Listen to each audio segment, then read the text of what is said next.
memberikan informasi kepada pasien tentang pemeriksaan. Kita mempersiapkan perasaan pasien sebelum melakukan pemeriksaan agar pasien lebih tenang. Yang pertama, memberikan informasi yang jelas tentang tujuan dan manfaat dari pemeriksaan tekanan darah. Jadi Bu, kita akan melakukan pemeriksaan tekanan darah sesuai dengan yang Ibu keluhkan tadi, yaitu pusing dan merasa lemas. Nanti pada saat pemeriksaan tekanan darah ini, tujuannya untuk mengetahui apakah tekanan darah Ibu tinggi ataupun rendah, dan nanti kita akan melakukan terapi selanjutnya agar gejala yang Ibu alami dapat berkurang.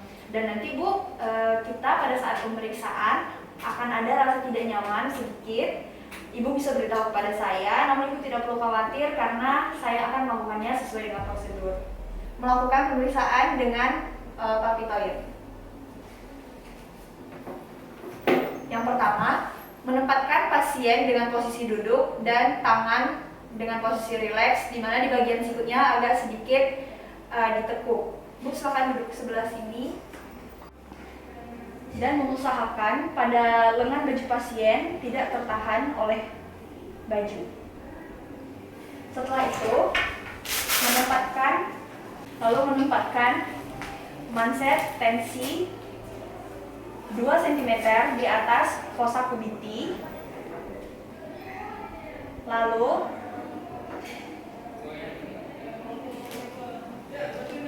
Lalu melakukan perabaan pada fossa cubiti.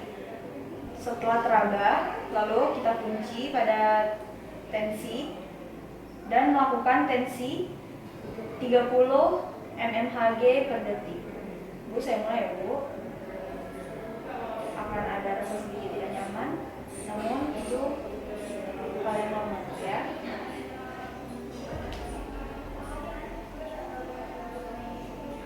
Kita pompa sampai di angka 150.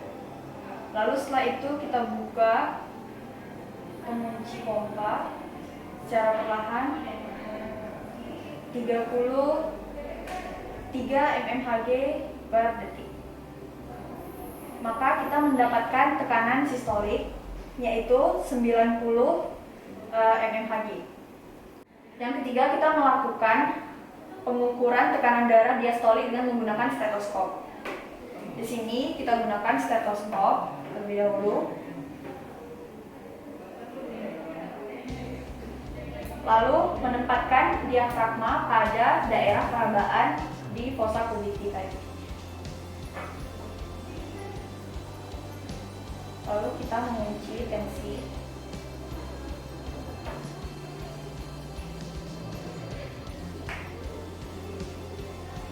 Dan memompa 30 mmHg di atas tekanan sistolik tadi. Berarti 90 ditambah 30 yaitu 120.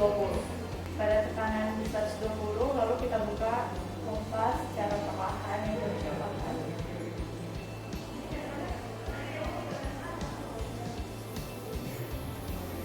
Tekanan baik pada saat kita sudah mendapatkan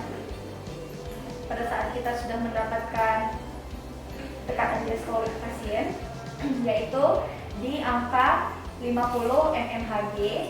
Lalu kita melakukan hasil, membuka manset dan menyampaikan informasi tentang pemeriksaan kepada pasien. Terima kasih. Mulai. Saya akan melakukan skill lab pemeriksaan suhu badan, denyut nadi, dan frekuensi pernapasan. Yang pertama, memberikan informasi kepada pasien, informasi tentang tujuan dan manfaat dari pemeriksaan. Jadi Bu, kita akan melakukan pemeriksaan denyut nadi, suhu badan, dan juga frekuensi pernapasan Ibu. Di sini berfungsi untuk mengetahui apakah ada ketidaknormalan pada denyut nadi yang berhubungan dengan jantung Ibu, pernapasan yang berhubungan dengan paru-paru Ibu, dan juga suhu dari tubuh Ibu. Dan nanti Bu, manfaatnya adalah kita dapat melakukan terapi lebih lanjut sesuai dengan keluhan yang Ibu keluhkan tadi, bahwa tubuh Ibu mengalami suhu yang hangat dan juga sedikit lemas. Baik Bu, selanjutnya yang kedua adalah memberitahukan kepada pasien akan ada rasa tidak nyaman yang dirasakan pada saat pemeriksaan. Bu, pada saat pemeriksaan nanti mungkin akan ada rasa tidak nyaman Namun Ibu tidak perlu khawatir dan nanti Ibu bisa langsung beritahu kepada saya. Saya akan meminimalisir rasa tidak nyaman tersebut dan saya akan melakukannya sesuai dengan prosedur. Baik Bu, sebelum pemeriksaan saya akan melakukan cuci tangan 6 langkah terlebih dahulu.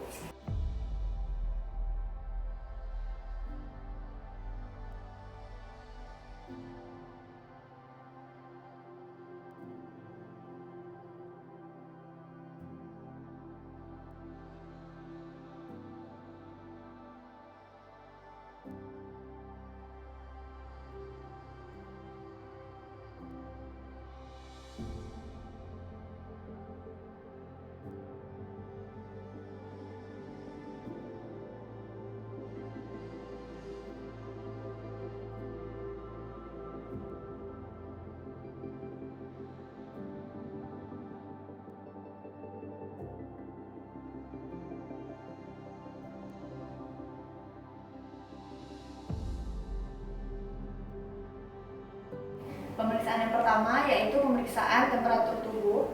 Kita menyiapkan termometer air raksa dan kita akan memegang pada ujung dan mengkibaskannya sampai di angka 35,5. Setelah itu kita akan meletakkannya pada apex fossa axillaris.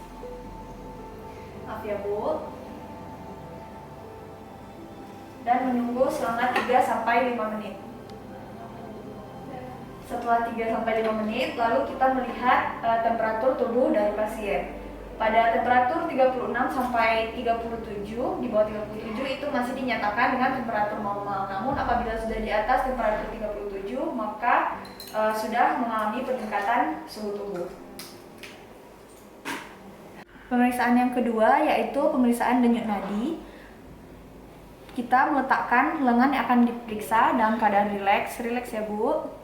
Lalu menggunakan 3 jari, jari telunjuk, jari tengah dan jari manis untuk meraba arteri radialis. Setelah itu kita menghitung frekuensi denyut nadi dalam waktu 1 menit. Di sini dimulai dari jarum di angka 60, di angka 6.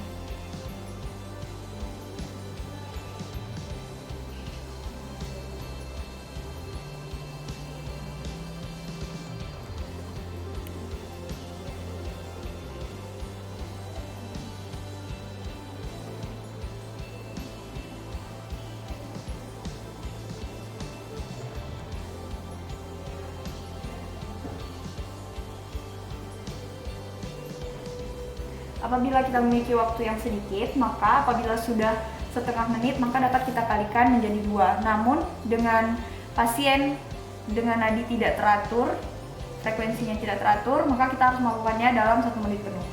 Di sini didapatkan 33, kita kali menjadi 2 yaitu 66.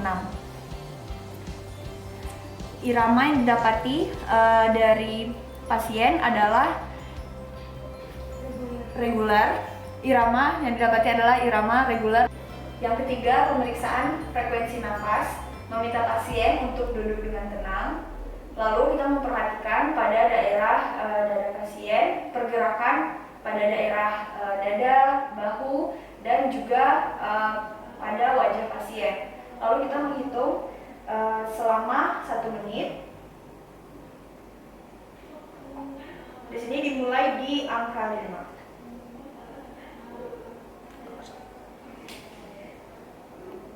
Setelah 1 menit, kita melaporkan hasil. Di sini frekuensi pernafasan pasien didapatkan 12 kali per menit, yaitu masih dalam batas normal.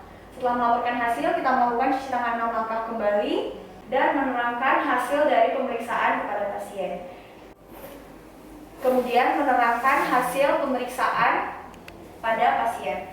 Baik Bu, dari ketiga pemeriksaan tadi, denyut nadi, frekuensi pernapasan, dan juga suhu tubuh Ibu didapati semuanya dalam batas normal. Namun pada suhu tubuh Ibu sedikit naik, maka nanti saya akan memberikan terapi pada keluhan yang sudah Ibu alami. Baik Bu, terima kasih.